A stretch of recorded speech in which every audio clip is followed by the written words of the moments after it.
A federal judge temporarily blocked President Donald Trump's administrations from dismantling the government-funded news outlet Voice of America, preventing the termination of more than 1,200 reporters and other employees put on paid leave earlier this month for now. 2 weeks ago, 1,500 employees received essentially termination notices. U.S. District Judge J. Paul Oken issued a temporary restraining order on Friday, barring the U.S. Agency for Global Media from disbanding the International Broadcasting Network and its connected radio program.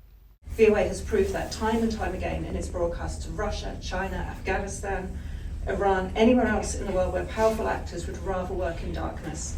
That's why we're fighting to make sure that VOA's broadcasts do not stay silent. Oatkin said in a 22-page opinion because defendants failed to provide adequate reasoning behind the sweeping changes to US AGM and seemingly failed to consider any reliance issues in effectively closing the agency, they have likely violated Section 706(2)(a) of the APA. US AGM, according to the filing, has no authority to shut itself down, notwithstanding Congress's decision to create the agency and provide it with funding. And Congress has specifically required that VOA and RFA actually increase programming to North Korea and provide around-the-clock coverage to Iran. The Friday order also bars US AGM from cutting funds intended for Radio Free Europe, Radio Liberty, and Radio Free Asia. On Thursday, the Trump administration said in court documents that it had resumed funding for Radio Free Europe, Radio Liberty, and Open Technology Fund in response to another lawsuit. But doing it this way, with no consultation with the Congress and entirely outside of the normal budget and legislative processes, is also illegal. And it's dangerous, putting the safety and freedom of journalists who have worked with us from authoritarian countries at serious risk. News Guild CWA President John said in a statement, "We're proud to stand with journalists and media workers who sounded the alarm and fought back.